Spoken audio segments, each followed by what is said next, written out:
บายดีวันนี้เรามาวัดหนองคำแสงโอเคมาอย่าง วัดหนองคำแสงโอเค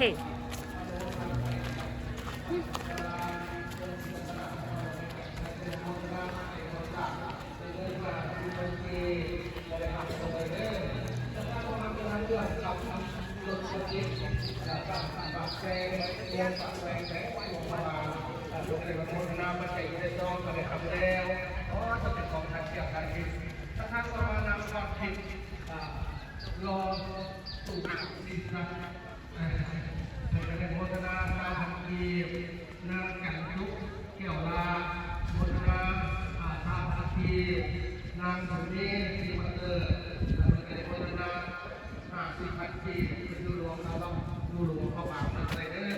อยูหลวงเขาบางทั้งหมดบริเวณเป็นบ้านจุดที่เราเปิดอะไรเนาะ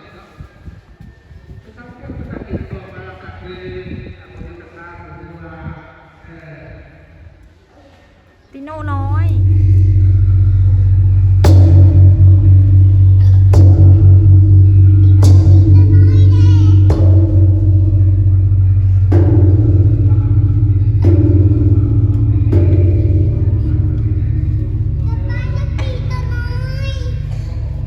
ไปตียืนลงไป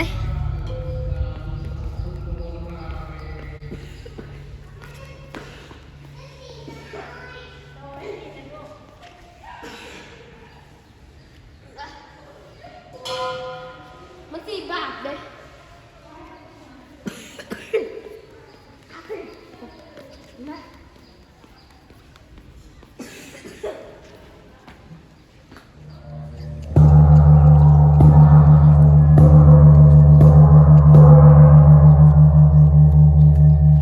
ต่อไปอีกนิสัยอีกทั้งนั้นเอาท่าน้องนี่น้องดิลูกเอาน้องไปนำ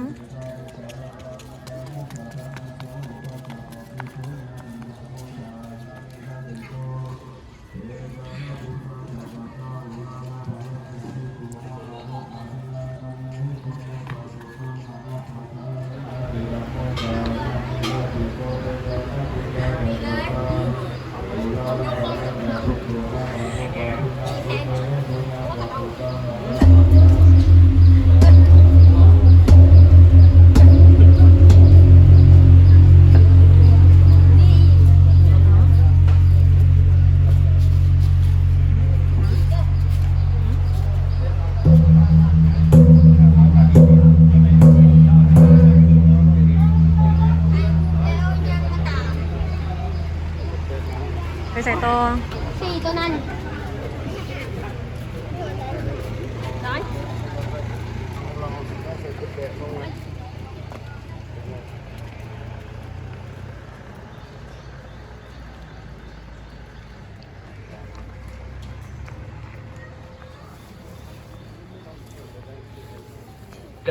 จะสถานต่อมาก็คือนางสมจิตหรือว่านัก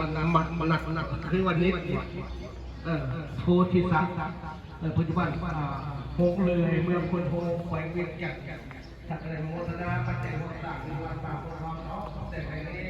เป็นเรื่องที่ว่าที่น้องสาวโฮงเลยแล้วโฮงกับไฟเวียงจันทร์เลยนามาโฮงเสียงสองสาม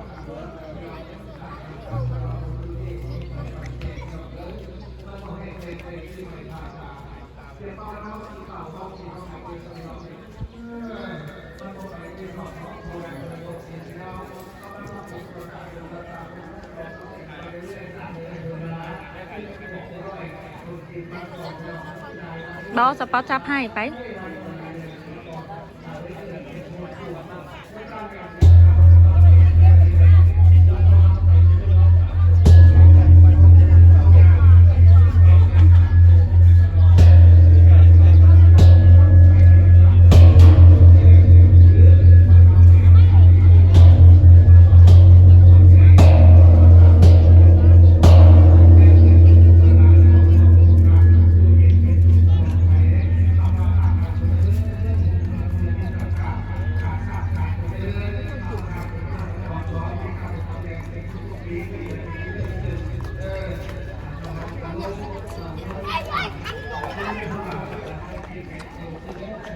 ใส่ต่อ ไปติดตัวนั้นก่อน โอเค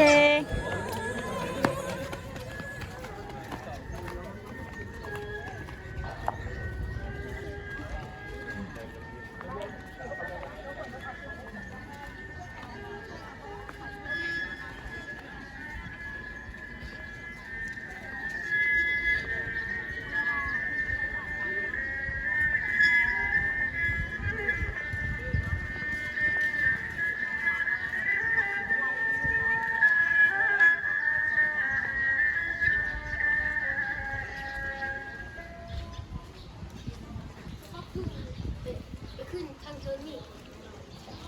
ทาเพิ่นก้อนลูกทาเพิ่นก้อนมานี่ก้อนลูกเอ้ยเพิ่นอยากตีคล้องมาซะเอาโดยขอเพิ่นแหน่เพิ่นขอตีคล้องเด้อพวกดูเอาลูกตี5 บาทลูก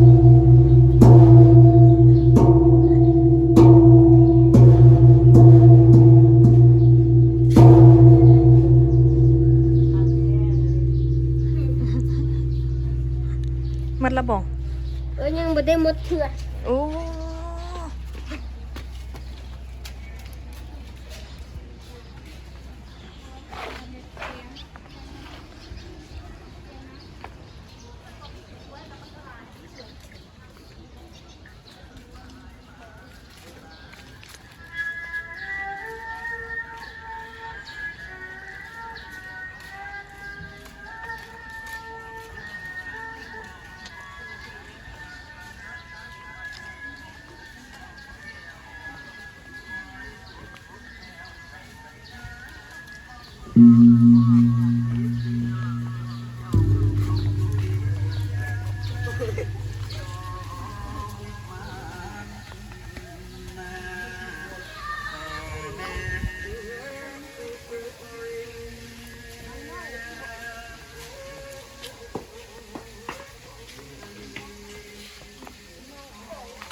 ปีใหม่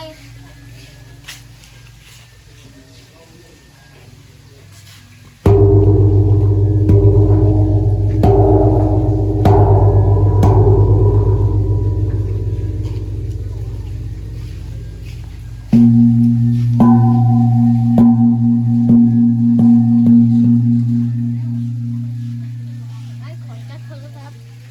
แล้วละหว่าเบิดละบ่ เวลาจะว่าไอ้พี่จะไป ได้เฮ็ดจังไดสุดท้าย ใช่สบายดีมื้ออื่นเฮาสิมาวัดของหนองคำแสง มื้ออื่นหว่าหรือมื้อนี้ลูก มื้ออื่น มื้ออื่นมาใหม่หว่า เด้อ ตอนนี้เขาอยู่ไส อยู่วัด วัดหยัง